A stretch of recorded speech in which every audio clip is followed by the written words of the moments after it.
എല്ലാവരും സുഖമല്ലേ? ഇന്ന് വളരെ സിമ്പിളായിട്ടുള്ള ഒരു ഫിഷ് ഡിഷ് ഉണ്ടാക്കാൻ കാണിച്ചു തരാം.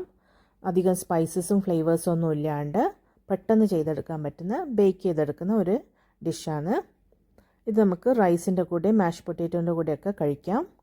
വേണ്ട കാര്യങ്ങൾ നോക്കാം. ഒരു 2 ഹീപ്പ് ടേബിൾ സ്പൂൺ ബട്ടറാണ് എടുത്തിട്ടുള്ളത്.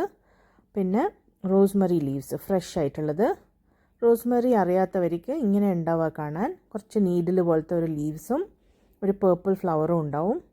ഇനി വേറെ കളർ ഫ്ലവേഴ്സ് ഉള്ള വെറൈറ്റി ഉണ്ടോയെന്ന് എനിക്കറിയില്ല. പിന്നെ ഇതിൻ്റെ ടേസ്റ്റും സ്മെല്ലൊക്കെ പറയുകയാണെങ്കിൽ എനിക്ക് തോന്നിയിട്ടുള്ളത് കുറച്ച് കർപ്പൂരത്തിൻ്റെതായിട്ടാണ്. മീറ്റിൻ്റെ കൂടെയൊക്കെ ഇട്ടാൽ നന്നായിട്ടുണ്ടാവും. ഒരു എക്വയർഡ് ടേസ്റ്റാണ്. ആദ്യമൊന്നും ഇഷ്ടപ്പെടണമെന്നില്ല.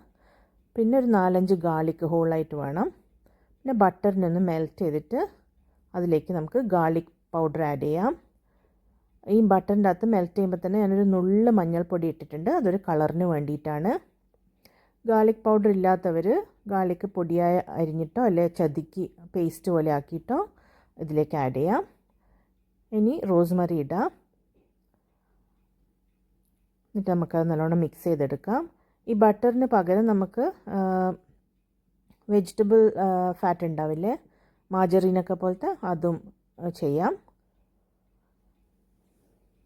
ഇനി എരിവിന് വേണ്ടിയിട്ട് നമുക്ക് ആവശ്യമുള്ള പെപ്പർ ആഡ് ചെയ്യണം, സോൾട്ട് ആഡ് ചെയ്യണം. സോൾട്ട് ഇത് അൺസോൾട്ടഡ് ബട്ടറായിരുന്നു, അത് കാരണം ഞാൻ കുറച്ച് ഇടുന്നുണ്ട്. സോൾട്ടഡ് ബട്ടറാണ് നിങ്ങളതെങ്കിൽ നോക്കിയിട്ടിടുക. ഇനി ഞാൻ ഹോക്കി ഫില്ലേഴ്സാണ് എടുത്തിട്ടുള്ളത്. സാമൺ എടുക്കാൻ പറ്റും, ബാസ എടുക്കാം. അങ്ങനെ സോഫ്റ്റ് ഫ്ലഷുള്ള ഏതെങ്കിലും മീൻ എടുക്കുക. എന്നിട്ട് ഞാൻ ഈ ഹോക്കി ഫില്ലേഴ്സിനെ ഇങ്ങനെ കട്ട് ചെയ്തിട്ടുണ്ട്, 2ആയി വെച്ചിരിക്കുകയാണ്. എന്നിട്ടൊരു ട്രെയിൽ വെച്ചിട്ടുണ്ട്. ലൈനൊന്നും ചെയ്യുന്നില്ല, എല്ലാം പൈലപ്പ് ചെയ്ത് വെച്ചിരിക്കുകയാണ്. നമുക്ക് ഈ ഗാർലിക്കിനെ ഒന്ന് കുത്തിയെടുക്കാം. ചതുക്കണ്ട, ഒന്ന് പൊട്ടിച്ചാൽ മാത്രം മതി. എന്നിട്ട് നമുക്കിത് ഫിഷിൻ്റെ മേലേക്ക് ഇടാം.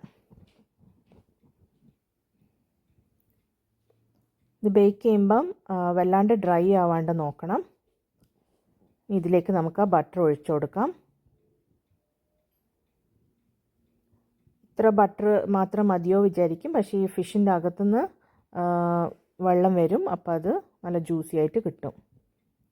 ഗാർലിക്കൊക്കെ കൂടുതൽ വേണമെങ്കിൽ ഇടാം.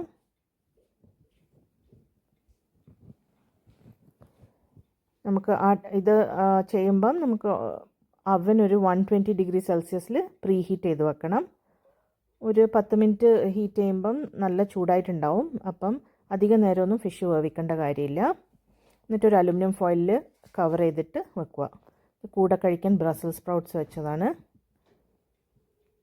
എന്നിട്ടൊരു 8 മിനിറ്റ്സ് കഴിഞ്ഞപ്പം ഫിഷ് ഒന്ന് മറിച്ചിട്ട് കൊടുക്കുക. പിന്നെ ഒരു 3-4 മിനിറ്റ്സിൽ ഫിഷ് റെഡി ആയിക്കോളും.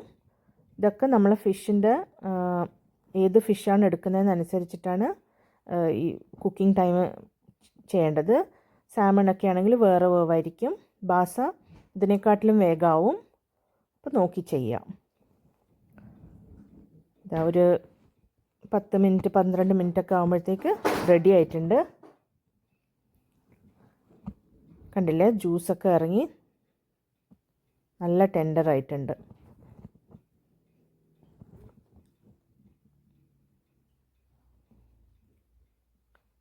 ഇതിന് ഞാൻ മാഷ് പൊട്ടാറ്റോൻ്റെ കൂടെയാണ് കഴിക്കുന്നത്. വളരെ എളുപ്പത്തിൽ ചെയ്യാൻ പറ്റിയ സിമ്പിളായിട്ടുള്ളൊരു ഡിഷാണ്. കുട്ടികൾക്കൊക്കെ ഇഷ്ടപ്പെടും. ലാസ്റ്റിൽ ഞാൻ ഈ മീനിൻ്റെ മേലെ ലൈം ജ്യൂസ് പിഴിഞ്ഞൊഴിക്കുന്നുണ്ട്.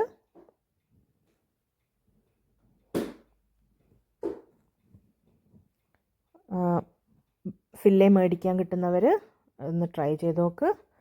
ഫില്ലേ ചെയ്യാൻ അറിയെങ്കിൽ, നാട്ടിലൊക്കെ ബോൺസ് ഒന്നും ഇല്ലാണ്ട് ചെയ്യാൻ അറിയെങ്കിൽ അവരും ചെയ്ത് നോക്ക്. താങ്ക്സ് കേട്ടോ.